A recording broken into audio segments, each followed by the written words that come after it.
start the podcast, but without anything on it, just the logo. Have you tested it? I'm testing it right now.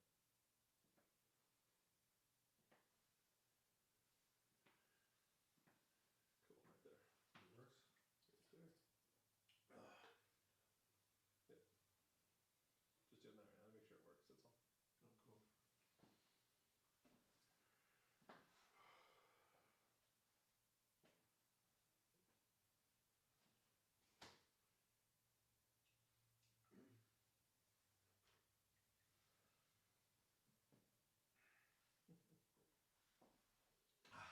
Tuesdays are a lot for me. I don't think anybody really appreciates. Never really appreciate your Tuesdays, buddy. I don't think anybody really appreciates my Tuesdays. I need more appreciation. Appreciate me. Appreciate me. Look at how good I look.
We're just going through the motion.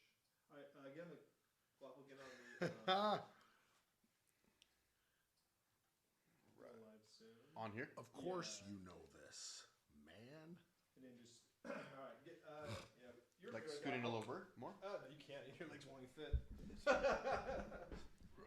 We're big boys right here.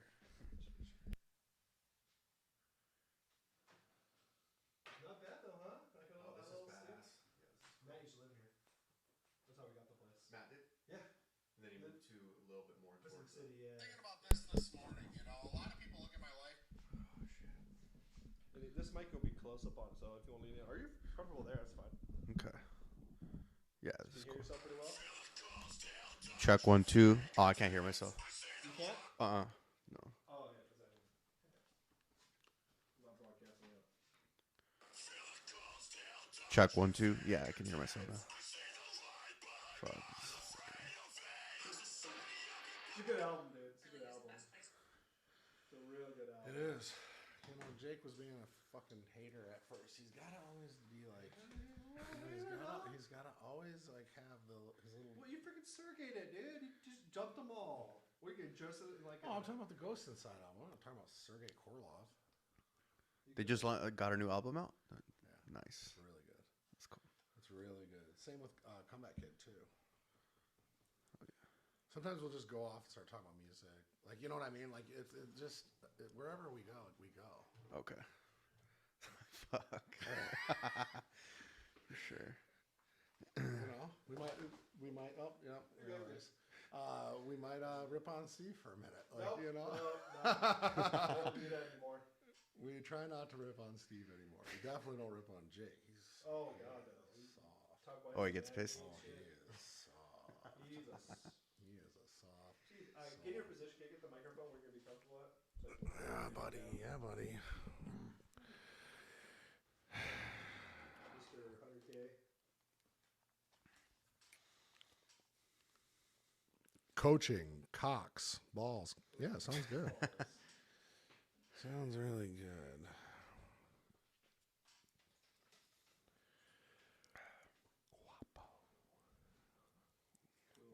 arsonist had oddly shaped legs.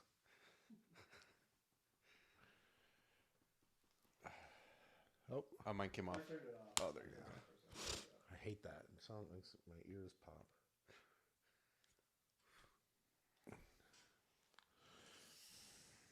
Oh yeah, ice cold Topo Chico just to wet the palate.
We are back. Another episode of the Wolves Only podcast powered by JWX Guapo. How's it going? Hi. Good. How are you? Good. Yeah? Good. Yeah. Nervous? Oh, yeah. That's okay. Yeah. This is good. We're just two fucking addicts talking. True. You know? Yeah. What is there to be nervous about? Live. Thousands of people watching. Yeah, well, it is what it is. This is just part of the deal, though, right? Yeah. And you know what? I used to get camera shy. I don't. I still have issues with talking in live settings, like in front of a lot of people. But it's funny because we have a mission. We have something that we're trying to accomplish with our coaching, with our platforms and the things like that. And we got to get comfortable getting uncomfortable, right? You're jacked, Thanks, right? Bro. Yep. So you live a life being uncomfortable. Yes, definitely. Right? Yep. So then this is just adding another element to it, right? And then we get to spend an hour together and we get to just talk about whatever the hell we want to talk about. So it's pretty cool, Yep. Let's do it. Let's do it. Awesome. So, right away, let's get into the sobriety. All right. I don't always like talking about how it was, but how bad did it get? Oh, it was bad. It was bad. Yeah. I was I've been sober for about a year and a half. After the pandemic, owning a gym and things like that, things kind of went downhill. People kept snitching on us. For staying open. Yeah, for staying open. We're just trying to run the gym. So it all started during that time. So I kind of went downhill after that, tried to escape, doing drugs, a lot of drugs, started selling drugs. What was your thing? Coke. A lot of Coke. So I couldn't just do one line. I did. Oh yeah, why would you ever want to do that? That's a fucking drag. Yeah, so if I did one line, then I'd go off of on a bingecation for like a week. For a week, yeah, just go all out. Nice. So pretty much went down the wrong path. Lost everything. Lost my gym. Almost lost my marriage. Got locked up. Not because of that. It was some another situation, but it was how it went hand in hand. Yeah. So I got locked up. Usually when we're living like a life on the straight and narrow, we don't end up locked up, right? Exactly.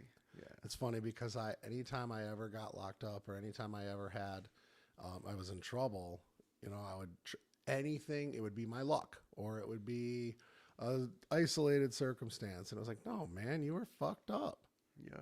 You were fucked up. Like, just own it. That's how it is. Yeah. But we're fucking psychos, right? Like we want to anything but the actual problem, anything but the common denominator. We want it to be that. True. So we can keep partying. Exactly. Because it feels good. Instantly. Yeah. Instant gratification. Yeah. And that's what it is. A false sense of present moment. Very true. Yeah. So, I got out.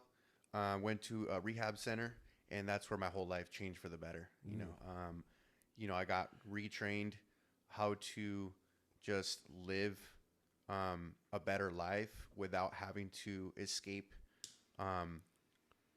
just right away. Just learn how to escape in a more organic way using that feeling of addiction towards positive things. And then, so lost my gym, almost lost my marriage, lost custody of my daughter, broke, had zero money in my bank account. I was riding a bike, so I went from the grown man riding the bike. Yeah. Yeah. That's worse than a grown man with braces. Yes. That was definitely humbled me real quick. That's humbling. Yeah. So I just, I gained it all back. I'm still currently fighting for custody for my daughter till this day. Yeah, I remember you saying something about that for a little while ago, but you've had some small victories there. Definitely, yes. It's taking time, but little small victories, and I'm grateful for every single one of those victories. Yeah. So you tend to find that you start to see more wins when you are just doing the right thing. It shouldn't be a surprise, but to us, we're like dumbfounded by it. We're like, wait, what? Something worked out? You mean this isn't rock bottom? Like, I always joke about it. I'm like, my birthstone is rock bottom. Like, I know rock bottom, right? Because I knew how to put myself there pretty easy. Totally. Yeah. But okay, so we got, how much time did you spend in sobriety, or in rehab? 6 months. 6 So, months. Wow, you took time. yeah. So 3 months inpatient, 3 months outpatient. Okay, so I was 3 months inpatient, 2 months. I did 5. Okay. Let's talk about that for a second, because I do think that people are so eager to get out of rehab. And you were 6 months in sober living? Yes. Yeah, Yes, and then okay. sober living, and then outpatient and sober living.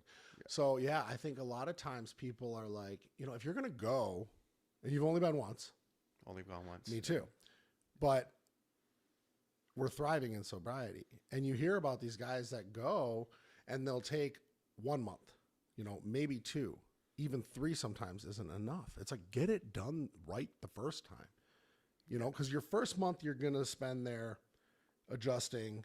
You're going to probably be spending time there doing it for the wrong reasons, because you want to rectify a relationship or win custody back or make right and prove yourself to your employer or whatever it is. Your first month you're going to spend trying to rectify. You're not there for you. Yeah, exactly. It was court ordered. It was court ordered. Yeah, the only reason why I got Right. out. You got to please the judge. Yeah. So. And then month 2, you are dried out for 30 days, right? Were you detoxed to rehab, or were you just straight to rehab? I went straight to rehab. Because you went jail to rehab. Yeah. Okay. So, yeah. So straight from jail, I got transported from jail to straight into rehab. So. I did. Yeah. My situation was similar, where it was jail to hospital, because I passed out when they were booking me out of jail. Damn. And ended up in the hospital. They didn't know what was wrong with me. I was in some podunk town up in northern Michigan, and got out of the hospital. They didn't know, they couldn't figure it out why I passed out, but my levels were fine. I was stable, so they sent me on my way. And then I just hit this wall of depression, and I went to kill myself. I was going to take my life, and my brother caught me and saved me. So I went back to the hospital. They found blood clots. And then I went to the psych ward after I stabled out from the blood clots. They got me on blood thinners and stuff. Wow. And then I went to a mental health facility, psych ward, and psych ward straight to rehab. And I flew out to California. Never came back.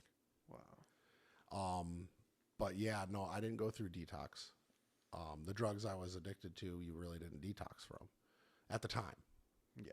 I've been addicted to everything else that you would need to detox from, but that wasn't the thing for me. So, okay. So and I want to get back to really quick the time that we spend in treatment, because I think people are trying to get back to normal life. And it's like, dog, you're so eager to get back to normal life. You don't even know what the fuck normal life is. Your normal life is normally chaos. That's normal for you. Yeah. You think 1 month is going to give you enough time to have the coping mechanisms, have the skills to overcome all of that. And it's like, oh, but my insurance, or, my job needs me. They don't fucking need you. They don't want you. Nope, they don't. Yeah. Oh, my kids need me. They definitely don't need you. Yep. Your kids are going to be okay. They don't need you. And it's such a emasculating blow. It's so humbling. Totally. Because we're used to working hard, working, hustling. So when that gets taken from you, you're just like, oh, what do I do? But I think after a while, I did realize a lot. And I kind of was glad that I was in there. I didn't have to worry about so much. Just like you said, life is chaos out there. So I'm actually at peace right now. Yeah. I'm going to enjoy this time and heal.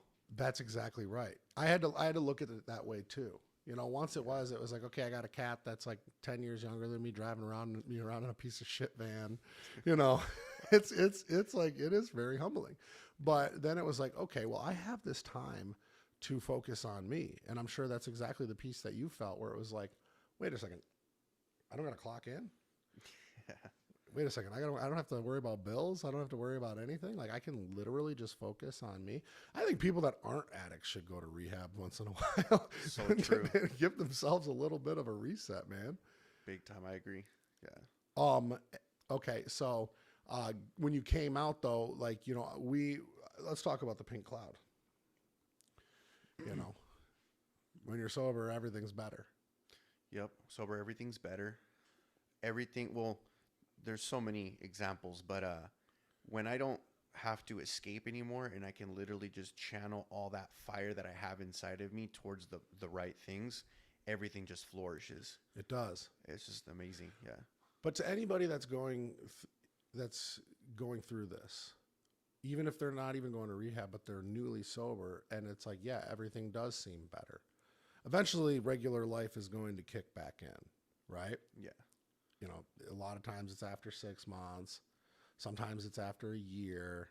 And then it's like year 1 was a breeze, right? Like, I'm sober. You're stoked. Everything's about sobriety, everything. But then eventually we got to go back to something normal. We got to start to like find, because we're addicts, right? So like, it's like we find something that gets us high, and we constantly, we develop immunity to it, a tolerance for it. Well, you don't think that you're also going to develop some sort of tolerance towards your feeling of sobriety? Yep, you will. You will. Yeah. So we need to take that one step further. We need to turn sobriety into helping others get sober. Purpose, yeah. Purpose, helping others get sober. Yeah. You work a program? Not right now. I mean, I have my own program, but I don't go to like AA or anything. But. I like when people say that. I have my own program. What works for you? Waking up early, journaling, positive affirmations, prayer, and having just a solid community. Someone I can talk to if I am going through something, or I do get tempted, or just crosses my mind. And then I talk about it, and it snaps me back into the right mindset. So discipline, yes, discipline. And then obviously being a fitness coach, I get high when my clients lose body fat, gain lean muscle, they get to their goals, and I watch them and I see their reaction, and that gets me like on a good one. Well, yeah, that's a big part of this. Yeah. When you do find your purpose, and I talk about this constantly, and my favorite thing I ever heard about purpose is taking what you're good at and showing, using it to help other people. Yes. I don't know why I stuttered over that. I say it all the time. But it's taking what you're good at and using it to help other people. And that becomes your purpose. So like the fulfillment that you get when you are living a life of purpose, it is better. The problem that I see with a lot of guys, and I was on another podcast, another Wolves Only show. It was another live with Dylan. I don't know if you met Dylan yet, but he's a sobriety coach. Great guy, actually. Spent some time with him today troubleshooting some stuff for his CRM. And we were talking about dry drunk. The people that when they get sober, it's like they're just clinging on to sobriety. Like white knuckling. We're white knuckling. Yeah. That's worse than being a drunk. At least you can get fucked up when you're a drunk. Like, you're miserable if you don't have something better than just walking around sober. Now, I totally understand that a dry drunk is still living and isn't, dying, but you're dying inside. Totally. Yeah. So I feel like with that, the white knuckling is you got to replace that negative activity with something positive. Like I can only go by my example of how I do it. Like I love fighting, and it's like instead of getting fucked up and fighting in the wrong places, I just go to an MMA gym and spar. Yeah. And that gets me high, and Definitely. I don't get it. I don't like fighting. I've been hit in the face one time, and I never want to get hit in the face again. But no, I do. I see like the getting aggression. But here's a question then. Yeah. You were jacked before you got sober. Yes. So I've been kind of wrestling with this. And where for me, training is not a release. It's not. It's just like it's like my thing. It's just like part of my routine. I just do it because I have to do it because I know that I have to do it. Yeah. But I'm not like, I never go in the gym. Like I never get like stressed out and I like go to the gym because I'm stressed out and like get my anger out. But I was jacked before I got sober. Yeah. So it's like a lot of people find fitness after sobriety, and that becomes their release. That's their new addiction. Well, it's not that way for me. Is it still that way for you, or did you double down on your fitness, or how did that go for you? Because for me, I'm wrestling with this where I'm like, I don't really like training. Like I do, I guess, but it's not like it's like, oh, I get to go train today. Like I'm just like, yeah, I just gotta go. I'm just going to train. Like that's what I do. Like it's just part of my life. I just changed my approach. My mindset when I was jacked and I wasn't sober was just full of emptiness. Like, oh, I'm just a badass motherfucker. I'm better than everybody. I'm better than this, whatever. And just felt like kind of my ego was like through the roof. My pride. I just felt like I was just a negative way of thinking towards that. Yeah. Now it's like I just love to do it. And I use it to like inspire others, but it's always been in my life, right? Fitness. Well, yeah. Plus, you worked in a gym, owned a gym, trained people in a gym. Like that's your office. So that's like another day at the office. Yes, exactly. So what do you do to find? What do you really do? Do you fight? Is that your thing when you are to like let go of steam to Jiu-jitsu? Yeah, but and that does it for you. Yes, 3 days a week jiu-jitsu. Oh, man. And then I feel rolling around on the ground with another man. Yeah, it sounds pretty funny, man. But well, I get it. Yeah, but when you get, I don't say that in a degrading way. Yeah, just I just like I don't like getting on the ground to do crunches. Yeah, like, I don't want to get on the ground ever. But I mean, I'm a tall, injury-prone man. But yeah, no, I think it's a good. I love the discipline in jiu-jitsu, and it's such an art. Yeah, it's definitely not easy. Like, even just like it's definitely not the same as going to go weightlift. Like, all right, I'm gonna go weightlift. Cool, like it's all good. What belt are you? I'm just white belt right now. Yeah, just white belt. I've been a white belt for a while. Just in the past, I had fallen off. And then I'm. How long do you have to stay? Because like in like Taekwondo, you move up ranks pretty quick. Do they make you work for it in jiu-jitsu, huh? Yeah. It usually takes about a couple years. I was like, when I did karate, I was like a brown belt by the time I was like 8. Yeah, no, they make sure they watch you. Yeah. And make sure that you earn that shit. Yeah. Yeah. When you're doing karate, it's like as long as the mom's paying right in the check, like they're going to keep giving you new belts to keep you. That's what I like about jiu-jitsu. You got to earn it. Yeah. Yeah, definitely. So yeah, my mom did pay for my black belt, whatever. I was 8. I get ice cream and pizza afterwards too.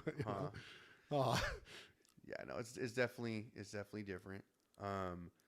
Jiu-jitsu, sometimes archery, axe throwing, really, shit like that. Yeah, just like the feeling of doing it. My God, dude, I learned how to shoot a bow once. A compound. You like compound bows or like the real shit? The real shit. The real shit. Yeah. Oh shit. Yeah, I'm not like amazing, crazy, shockingly accurate though. Yeah. I learned how to shoot a compound bow once, and fucking thing is hard to pull back. It is. But I learned how to line the dots up, and I like it's very satisfying watching like the arrow like drop a titch and then like go straight. Like I was blown away by how unbelievably accurate it was. I want to take up archery. Let's go shoot arrows. Let's do it. You know a place? Yeah, I know a spot. Really? Yeah, we'll go. It's an indoor spot. Indoor, outdoor, I don't give a shit. Like, yeah, let's go. Yeah, just the fact when you hit the target, it just kind of does something to you. Yeah. So. And it's so accurate.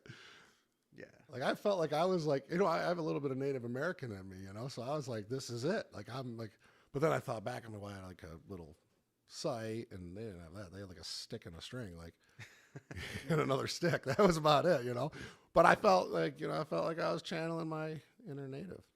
Yeah, I love that shit. I mean, guns used to be my thing, but I can't own a gun. Yeah, anymore, me neither. So. We're in the same boat. I can't even go to range or anything. Yeah, no. It's all good. Yeah, archery will do. You can fuck someone up with a bow and arrow. Yeah, you can. That's man, that's awesome. And then axe throwing.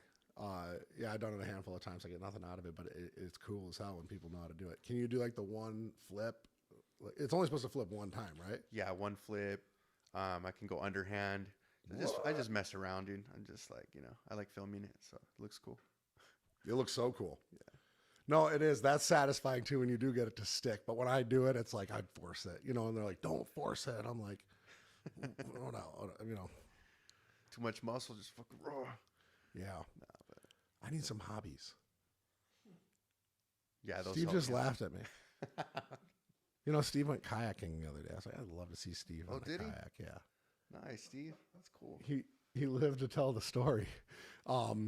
We were all working and he decided to go kayaking. Everyone was like working really hard and he was like, I pictured him like me, like sitting on the edge of the water and him waving and I'm like on my laptop working hard for like dozens of hours straight. And he like goes by on a kayak and, hey guys, having a great time. It's funny. Oh man. But I wasn't anywhere to see him because he can't go in the deep sea. Like Steve, calm waters only for Steve. Oh, come on, Steve. You got to get in the rapids, dude. Hardcore. Oh no. Yeah, no, there's no rapids for Steve. No, it's smooth sailing for him. Yeah. But you know what? He seems to get it. Steve's got good upper body strength. Yeah, man. I did jujitsu and all that stuff. I rode motorcycles, Yeah. dirt bikes, That's everything. awesome. Or, I mean, like race dirt bikes too. So you gotta have it. Yeah. You ever seen those videos of guys on kayaks and like a massive whale comes up to them and they're like on a little? Can you pull one of those up? I'm gonna try to. See. Yeah, I'm telling you, these guys, like, could you imagine being on a kayak and a motherfucking sperm whale? I'd shit my pants. I would shit my kayak. I would be literally. Can you imagine that? Like I've seen these before, and they're so big. They're bigger than a school bus, and yeah, it's a real. Like a little ant compared to Yeah. Could you Damn. imagine? Fuck that. That's insane. Could you imagine this shit? Like, I would never like pass. This looks like it's in California. Yeah, look at that. That's insane. Yeah. Never mind. I'd probably never kayak again after that. Yeah, Steve, you want to still kayak, bro? I was in the harbor. You don't know. They can get in there. Well, it's probably true. So you coach women mostly. Yes. Yeah. How did that come about? Honestly, man, it's weird. Like, I have coached men, but I feel like, in my opinion, women Just are say it. Just say it. all right. So women are more disciplined than men are. Yeah. They're just I Way don't know. more disciplined. Yeah. Men are bitches. They are. Yeah, They are fucking bitches, dude. it's so true. It's, no, I've had a lot of success with men, but I've had way more per client, right? With women. Yeah, they just take direction better. Yep. They stick to it. All ego with dudes. Very true. And it's Yeah, like, bro, let go. Yep. You know? Exactly. A lot of times with the men that I coach, like they're so full of excuses and full of shit too. I'm not Yeah. dogging on you guys. If you're a dude and I coach you, like I'm not dogging on you. I'm just saying the women do better. Like, sorry. It's hard to have patience for coaching men, in my opinion. For me, Okay. it's like, come on, dude, really? Like, Yeah. I got this woman over here just smoking you, Mhm. So that's how it is. But yeah, I just feel like I connect more and am able to coach. I feel like women are more coachable, for sure. Oh yeah. Yeah, definitely. But it's funny because when I've talked to women coaches and I'll be like, yeah, I've always had my best success with women. I prefer to coach women over. And they're always like, I prefer to coach guys. And I'm like, should everybody just switch hit? Maybe that works. Yeah. I mean, I can see that. A dude doesn't want to take not orders, but like wants another guy to tell him what to do. I Right. guess, Where women, like, they may want that assertive, let's just call it what it is. They want what they're not getting from home. So true. That's so true. man. I'm not surprised that a guy like you, like women want to work with you, right? Yeah. You got your shit together, you're jacked, you're focused, and their husbands are, Fucking slacking they're hard. sloppy. That's probably 90%, Yeah. which is pretty sad. They tell you it Sucks. all too, don't they? They do. Yeah. Oh yeah. I hear about it all the time too. It's like, it's like, damn, this is what you're telling me. I barely know you, and you're telling me about. Imagine what they're telling their girlfriends about their husband. I know. It's yeah, it's pretty. It's a trip. The guys, the men need to step it up for sure. Yeah. Especially nowadays, it's getting worse. I believe. Well, yeah. I mean, it is. It's just again, we live, and I'm not the guy that's like, because I think every society has had bitches. Like, I don't think that it's like just this generation, but it's very evident nowadays when you just go anywhere. Like, you just walk around and just look at every single guy. Like, it's pathetic. Yeah. It's really sad. And, and it's like, they don't know any better. They just put their football jersey on and, think that it's going to hide their man boobs. It doesn't do that. Doesn't. Mm-hmm. You got to, in order to hide man boobs, you have to work out and diet. Exactly. And if you try to hide it, we're all going to hear about it anyway. So, yeah. It's true. It's true. So, in a coaching program with you, what would, if I was a woman and I was looking to, what you deal with, like postpartum? Yeah. Usually it's all, a lot of the times it's like, breakups and trauma and rebound. divorces, trying to get back to their, Hell yeah. So, it's pretty much the majority. Nice. And you dial diets and you dial meal plans. Yes. So customized meal plans, customized workouts, and obviously just being able to like coach them, like when they go through hard times and you're able to speak to them to get through those hard times and continue on a program. I think that's what separates a real good coach. Yeah. You can't just be like, oh, here, do the workout, do the meal plan, and then whatever. Well, they can get that from anywhere. Exactly. Yeah. The accountability, the understanding, the compassion, the sometimes, just the unabashed, like, wake up. Yes. They need that. People need that. And I think so many people, like, I've talked to a ton of men and women that it's like, hey, like, time is the most valuable thing that you have, and you are wasting it with your program or with your business or in your relationship, like whatever. And they're like, well, I'll just figure it out myself. And you're like, okay. Yeah. How well is that going for you? Never goes well. And if somebody comes up to you and they're like, yeah, well, I've lost 20 pounds by myself. Like, how long? 6 months. You're like, dude, I would have had that off for you, like, in, less time. In way less time. It's like, there's working hard, there's working smart, there's doing both, which is what I like to say that we do, but there's taking guidance, right? And then when you apply working hard, working smart, and then taking guidance, you are fucking unstoppable. Yep. Definitely. But it's ego. Men and women. Everybody has ego. And ego can be good, but most of the time it's just getting in your fucking way. Yep.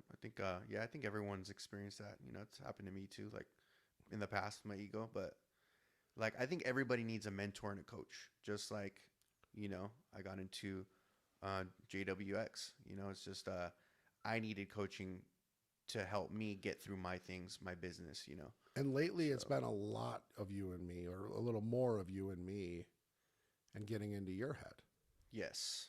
So let's talk about that. Are you open to that? Yeah. I'm open. So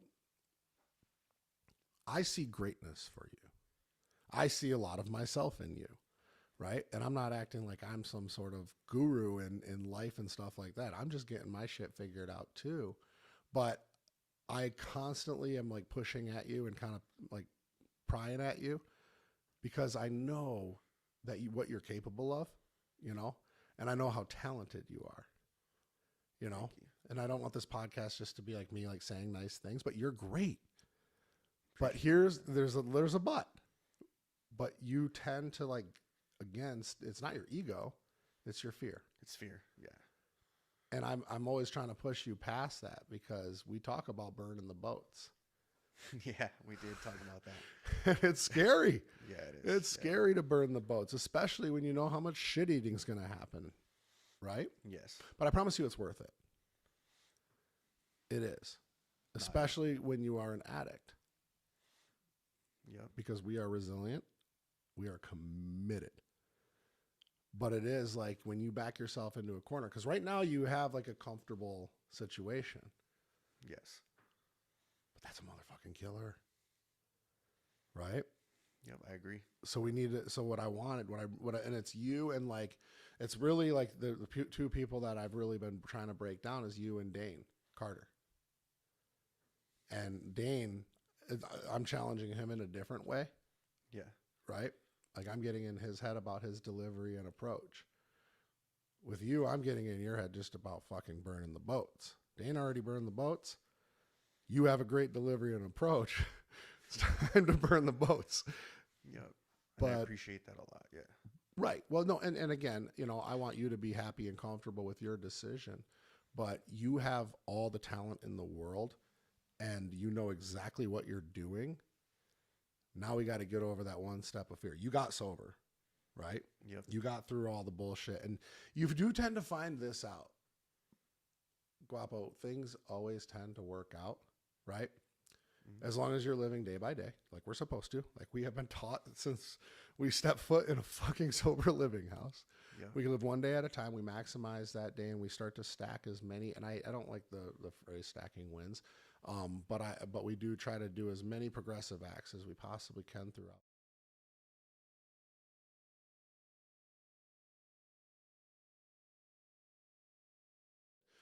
In my car randomly before training when I was like, you know, luck occurs far more often than opportunity, but that's actually not true, but that's true because it's the way that we're wired. Yeah. Right? Luck occurs more than opportunity because we set that standard for ourselves. Because we're waiting for luck while we're completely shutting the door on opportunity. Yep, I agree. Yep. And then so yeah, I've definitely gone through my struggles and you've helped me push through that shit. Well, but we're not done yet. You know, we have a lot more to go. We have a lot more to go. And you're stuck with me for life, so fucking, you know. Let's do it. Oh man. Yeah, I love working with like every single coach in our program that is committed. You know what I mean? And it's funny to watch. Like a lot of the addicts are the ones that get super committed. So you know you have a special place in your heart because you understand. You know, but so far working with us, you know, where have you grown the most? And I'm not trying to make this a testimonial whatsoever, but where do you find your growth is happening? Damn. It's everywhere. My growth, honestly, business growth, like financial growth, okay. Spiritual growth, and then being compassionate towards others, being more understanding when they do go through struggles and not judge so quickly. It's funny because when we get sober, when we're in good shape, we do tend to turn our nose up towards the behavior, not the person, but the behavior. Yeah. Right. And I believe that's the first phase of when you like graduate your former life. When you turn into you 2.0, you tend to become a little self-righteous. Yeah. You know what I mean? And then that only lasts so long. You can only push so many people away to when you realize like that's not how we influence others. That's not how we, you know, we drive people into our circle, you know. But at the same time, I need to be careful with how I say that because my heart truly does believe that you don't want most of those people in your circle. So how do you, without bringing them too close to you? Because I've had a tendency to where like I will like bring people into my fold hoping to save them. Yeah. You know what I mean? I've done that too. Yeah. And it's like, how do you set those boundaries up front? Once you kind of, you know, you let your guard down and try to put some time into them and energy. And if you see that they're actually trying to do it and change or better themselves, then you keep feeding it. But if they continue to, you know, not do anything or just suck energy out of you and not change the way that they're doing things, then that's when you kind of have to be kind of far away from them. Yeah. You know, is how I set that boundary. I usually tell people to ghost. when it gets to that, when it starts sucking energy from you, you just cut it off. You just don't, Yeah. Don't return the call. Yeah, exactly. Yes. Yeah.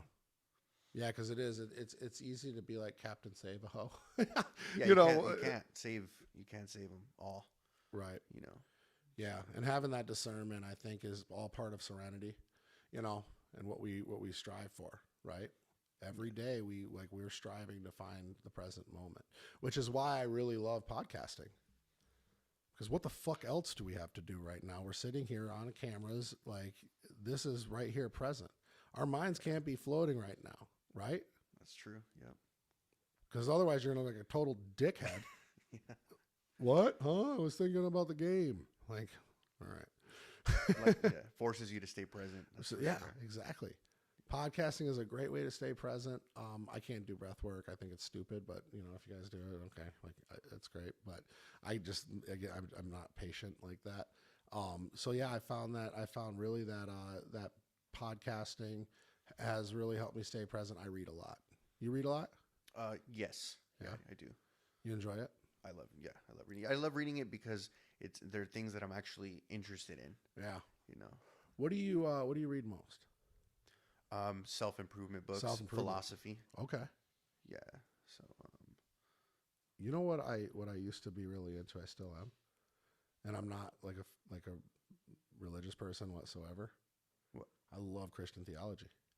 In fact, I just watched I'm a really big fan of C.S. Lewis. You know who C.S. Lewis is? No.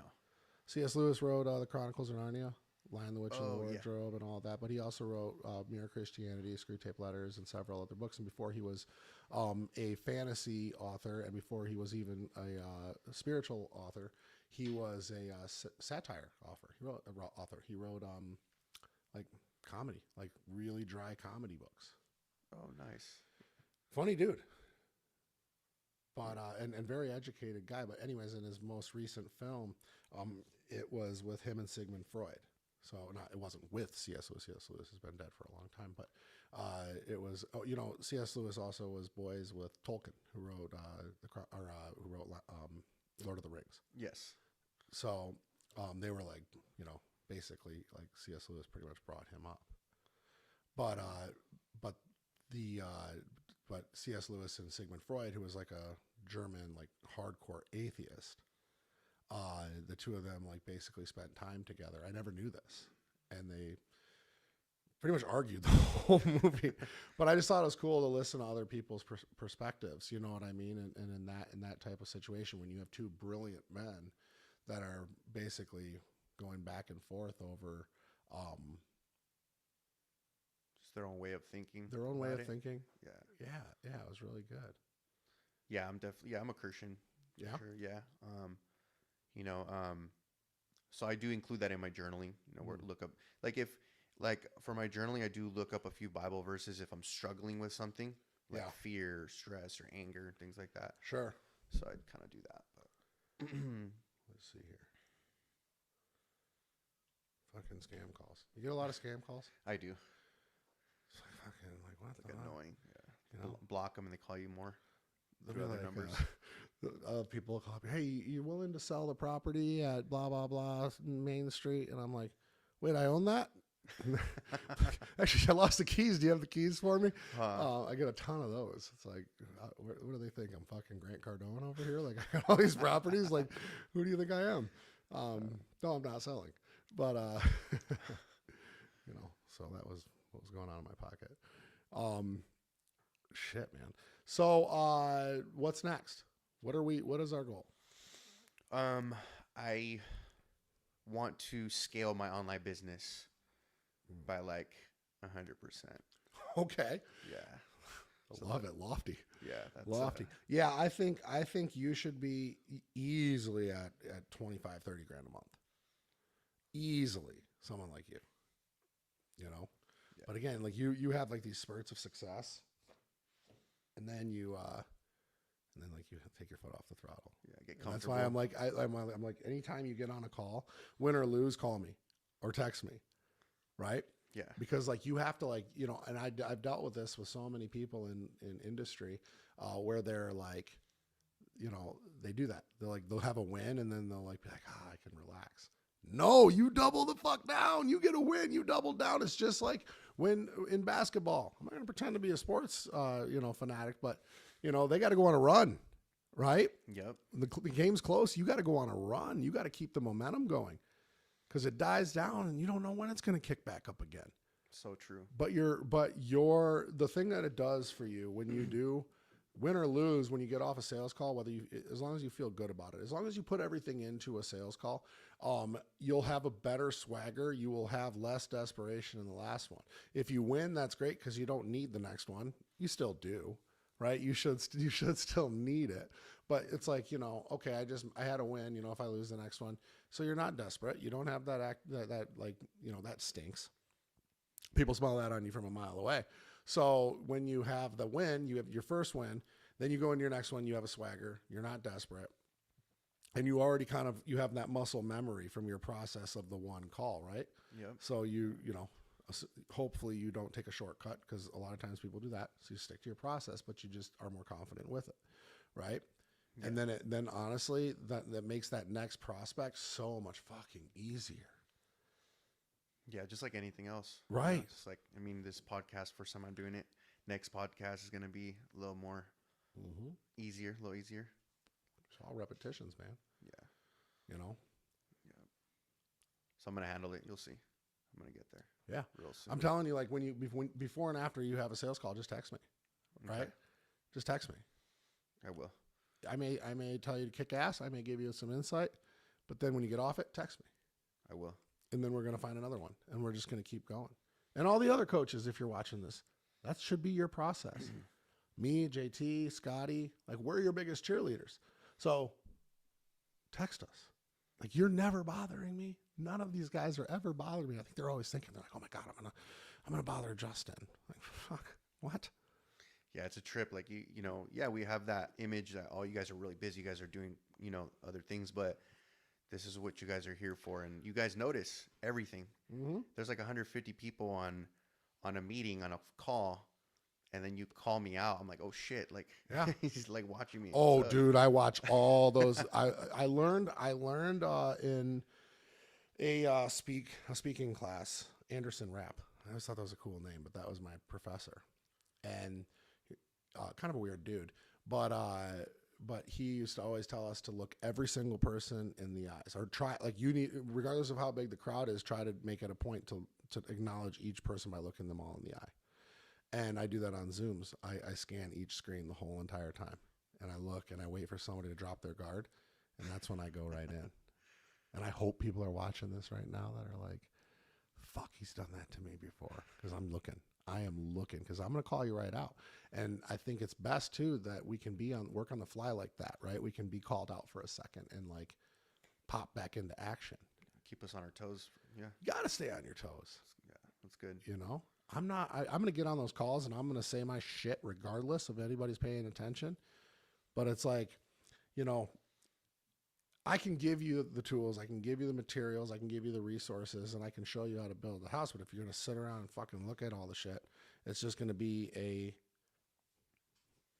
bunch of rubble. It's just going to be a bunch of shit on the ground, right? It's up to you to actually pick it up and do that. Exactly. Just like a client, if you give them all the tools, the meal plans, the workouts, the coaching, and they don't do shit with it, then what's it for? They got to utilize that. So. And if it's not working, you have to look at everything like a physical transformation. It's like if you're not getting bigger, you're not eating enough. You think your diet's locked in, well, you're missing something.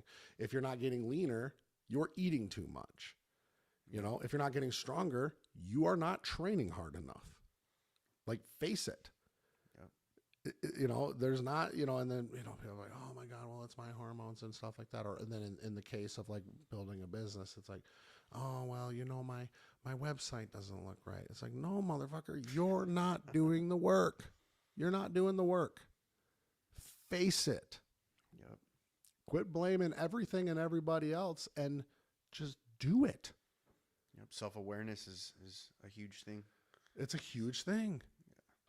That's another reason that I always will put an addict that's in recovery over anything. We are so self-aware. We are. We are so self-aware. Believe me, you don't come back from a rock bottom without being fucking self-aware. Yep. Because we weren't for so long.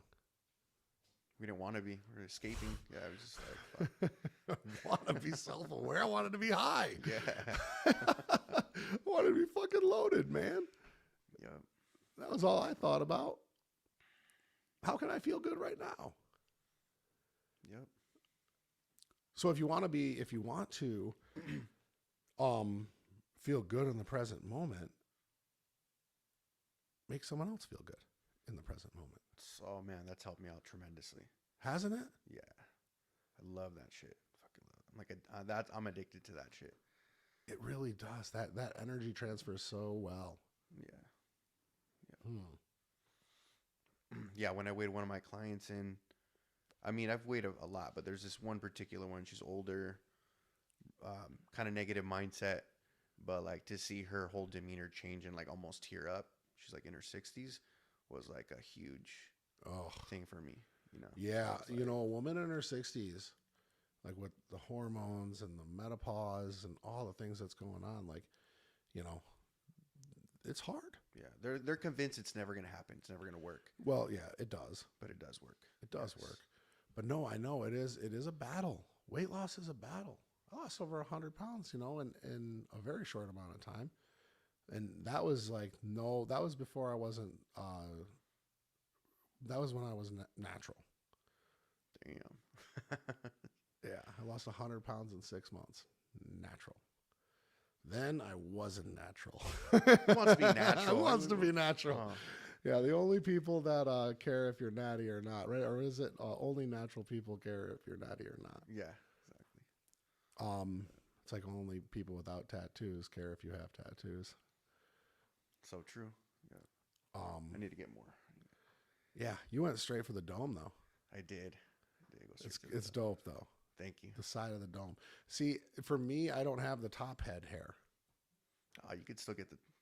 No, I want to do my head, but I want to do the side of my head first. But it's like it would look kind of funny without having my whole head done. Nah, I don't think so. I think To it'd do look just the good. side. That's why I did like up to the back, and I'm gonna probably do like up to the crown of my head. It's bad. Like the hairline one. Yeah. That'd be badass. Yeah, it's cool. Because I don't have the hair you have. How do you get jacked and keep hair? That's something that could be a whole nother podcast. How do you get jacked and keep your hair? Honestly, I think it was just genetics. Yeah, it is genetics. Yeah. I know the answer. I'm not fucking stupid. I know it's fucking genetics. Like how the fuck? Thanks, Dad. No, I know. Sometimes I look in the mirror. I'm like, "Fuck, am I losing my hair?" No, all right, I'm good. Yeah, so I got lucky. I did that, and I was. Then the more I looked, the more I lost. It didn't help. Hey, but you can pull it off, man. There's some people that they have shaved heads, they just can't pull it off. So, I'm blessed to not have a lumpy dome. yeah. So That is rough. But and then the minute I saw it really started to go in the back, I was like, it's coming off. It's got to go. Yeah. There ain't no sense in trying to keep, trying to hold on for dear life. Like, No. and I see a lot of guys that are like, they're really doing their best to keep it. And I'm Oh, like, what are dog, you if you doing? can't afford hair transplants, like you got to pick. Yep. Shave that shit. Shave that shit off. Just get rid of it. Steve, you got your hair all still, don't you? Yes, sir. Yeah. You look good though, flying in the breeze on that kayak. I bet. I had a hat on. Some He has a hat. He had a hat on a kayak. Well, yeah, it's What if you tip over? Did you tip over? No, never once.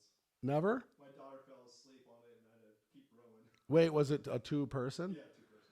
Yeah. Oh, It was fun, but it was fun. Yeah. kayaking is not fun. Little dead Peter, we should get on a two-person kayak together. yeah. We'll see how that works. Yeah, we're gonna tip over within 5 minutes. Yeah. Straight into the rapids. That was fun. Where'd you go? Newport? No, just out here, Sunset Beach. Oh, and you stayed on the inlet right there. Okay. Nice. Yeah, I used to like paddleboarding, and then I got jacked, and I don't balance so well on those things anymore. You'd think I would be more athletic, but it's like now I'm so dense. It's like all I need is a boat. I can paddleboard if it's a boat. Ha. Yeah, I need a hull, I need sides, and a steering wheel and an engine. There you go. And that's paddleboarding, dog. That's a paddleboarding. And a whole staff. Yeah, I need a whole staff. No, I don't need a whole staff. Fuck you, Steve. Yeah, it's nice.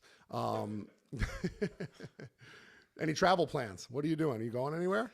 August for me and the wifey's anniversary, we're gonna go to Thailand. Thailand. Yeah, going to Thailand. I need to. You know what? I got a text today, a DM from Jackson Tippett. You know Jackson? You know who that is? No. Oh, he's an Australian fitness influencer. He's great. He's a nice guy. I'm sure he's liked some of your stuff. He's in all the JWX guy stuff. Jackson Tippett. Yeah, he's cool. Jack kid, covered in tattoos. Really nice kid. But he was like, "Hey, you know, I don't have a good fake Australian accent, but he said, hey, you keen to go to Thailand with me?" And I'm like, that was the worst Australian accent. That was the worst. I am not good at accents. Okay. Was it bad? Oh man. He said, "Hey, are you keen?" I don't even use keen. You know, Steve, like, have you ever heard me say keen? To go to Thailand. Yeah. Are you keen to go to Thailand or Bali with me and meet up? And I'm like, yeah, dude, I've never met up with before. I'll totally go to a third world country. And I don't think Thailand's is it a third world country? Thailand? I think it would be. Yeah, look it up. But yeah, I mean, my wife has been to Thailand. She spent like 3 or 4 weeks there. How long are you going? We're only going to go for 10 days. You have to go more than a week. Yeah, definitely. I don't even see the point of traveling if it's not for at least 10 days. Correct. It is a third world country. It is a third world country. Yeah, I don't really see the point. Yeah, because you're going to be flying for like 2, you know, so that's already 2 days off, down. So, yeah. But I'm excited, you know. We just started kind of doing the traveling thing, you know. I didn't travel for the longest time. Can I give you a little insight as an online fitness coach? Yeah. When I was only online fitness coaching, when I was traveling, I would have my biggest months. That's awesome. Yeah. There were days, can't believe I'm talking about this. There were days when I was in Tulum that I would make like 25 grand in a day. Damn. And I'd be like, all right, we're going to extend the trip, you know? Why do you think that is? Engagement is up when you're traveling, and when you're traveling and you're still sticking to your like discipline and your routine and all of that. I think people see that and they're like, okay, this guy really means it, you know?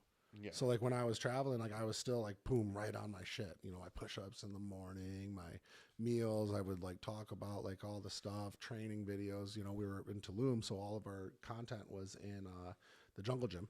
That's awesome. You know, and we ended up staying there for a month. I would have stayed for another month. The only reason we had to come back is because we had the Arnold we had to be at. Yeah. So we were there for all of February. That's awesome. I'm gonna bring my laptop to Thailand. Yeah. I have a few online. I have clients too, but I want to get your level. I want to get on your level. It looks pretty cool. No, it is though. It's really cool and if that's any, you know, that should be a lot of incentive to burn the boats.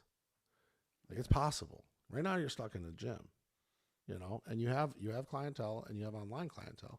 We just got to start to get to that so you can have more freedom. Definitely. Especially when, you know, when you're getting a lot more time with your kids. Like I wish I had more time with my son, but he lives on the other side of the country. You know, but when he is here, I have the freedom to be able to spend all day with him, take him wherever, you know, do my thing, you know, and that's really like the beauty of being an entrepreneur and being a mobile, having like your own business online, you know. That's the dream right there, yeah. It really is. It's coming. It's coming. Yeah, it's coming. Yeah, I'm going to push your ass. If I don't, I'm going to do it for you. No. Appreciate awesome. it. No, for sure. What else? So we're going to go to Thailand. Yeah, that's a fucking hell of a flight.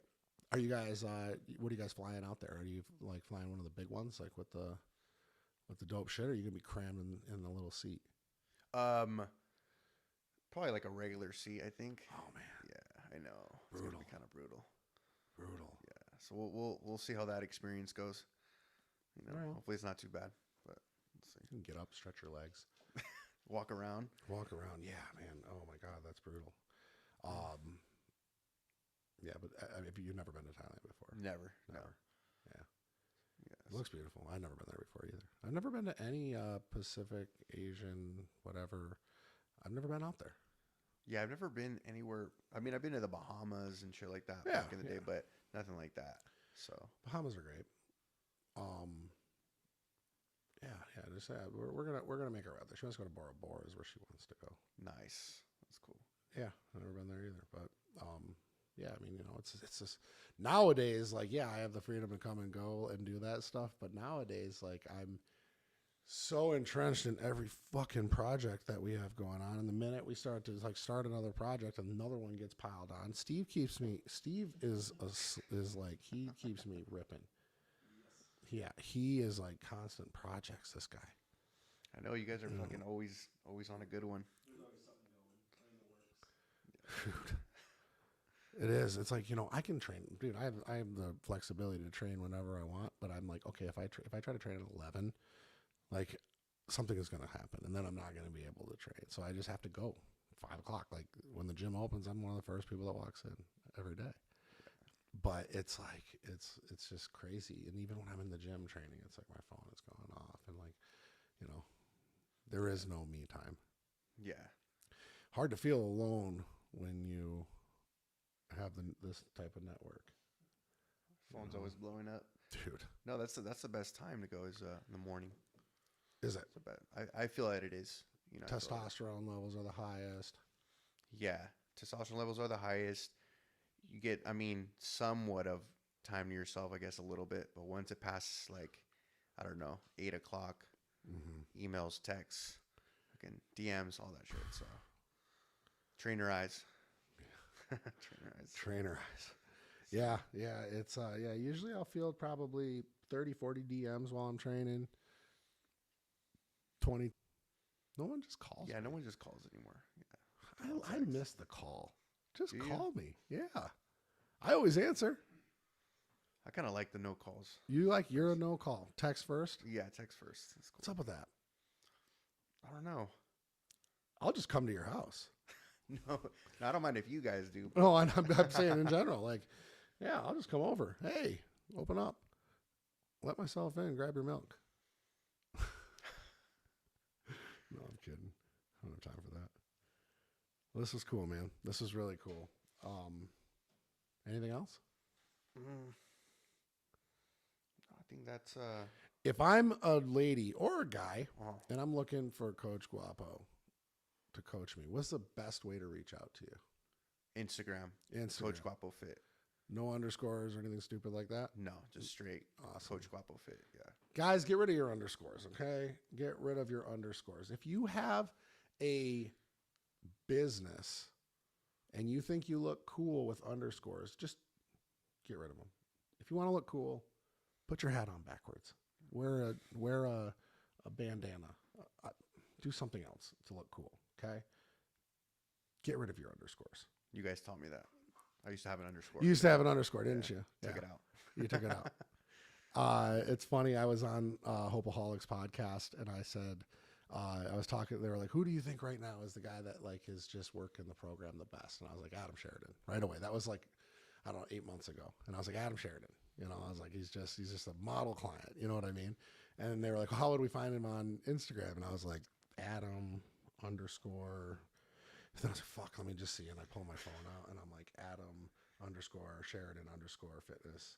And I'm like, Adam, change your, and in the middle of the thing, I'm like, Adam, you need to change that shit. You know, like, dog, like, be simple. Simple is the best. Coach Guapo Fit. Yep. At Coach Guapo Fit. Just shoot him a DM, slide in his DMs. Ladies, this guy will get you shredded for the summer. I've seen it. Let's get it, girls. Let's get it, girls. Guys, if you enjoyed this was our first live inside of our studio. We are actually here in person. This isn't like some virtual nonsense. We are really happy you guys tuned in if you did. And this will also be posted in our actual podcast side of it. Thank you so much for tuning in. Make sure you click like, save, make sure you subscribe. Thank you so much for your time. And dude, this was fun, man. Good awesome. Work. No reason to be nervous, right? Nope. No, it was good. Yeah, this was great. Awesome, bro. Cool. That's it. It's a wrap. All right, it's a wrap. Let's do it.